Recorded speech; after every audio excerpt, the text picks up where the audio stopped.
আসলে সন্ধ্যাবেলা কারেন্ট ছিল না, নর্মালি কারেন্ট না থাকার কারণে আর কি অন্ধকারে রান্নাটা করা হয়েছে।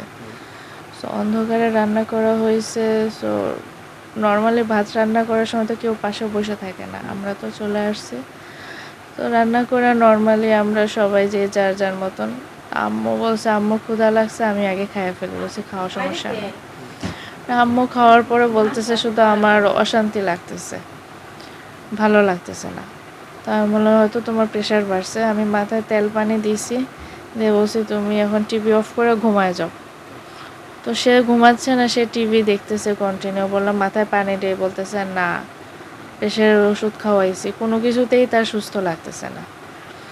তো তারপরে আমিও খাওয়া দাওয়া করে আমি নিজে ঘুমায় গেছি, কিন্তু আমি ঘুমানোর পর আমি আর কিছু বলতে পারি না।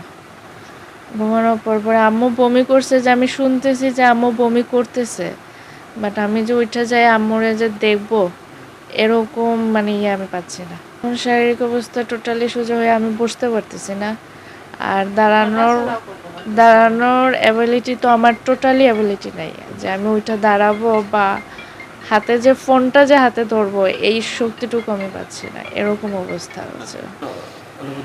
ঠিক মতো হাঁটতে পারতেছি না, তারপর সোজা দাঁড়াইতে পারতেছি না, এরকম আর কি। কিছু খাইলেই বমি হয়ে যেতেছে।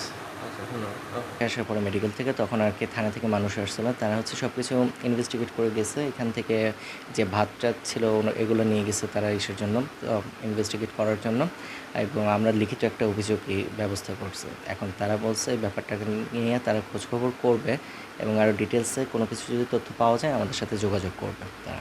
আচ্ছা, সেক্ষেত্রে আপনারা আসলে ওনারা কী করেছে বা কী স্যাম্পল নিয়েছে এগুলো? উনি হচ্ছে আমাদের এখান থেকে ভাতের স্যাম্পলটা নিয়েছে, আমাদের থেকে ডিটেলসটা আর কি কখন কী ঘটছে না ঘটছে সেগুলো ডিটেলসটা জানতে চেয়েছে। ওনাদের কি আশ্বাস দিয়েছে? ওনারা চেষ্টা করবেন যত তাড়াতাড়ি পাওয়া যায় আর কি, এখানে যারা এই কাজের সাথে জড়িত তাদেরকে খুঁজে বার করার চেষ্টা করবেন।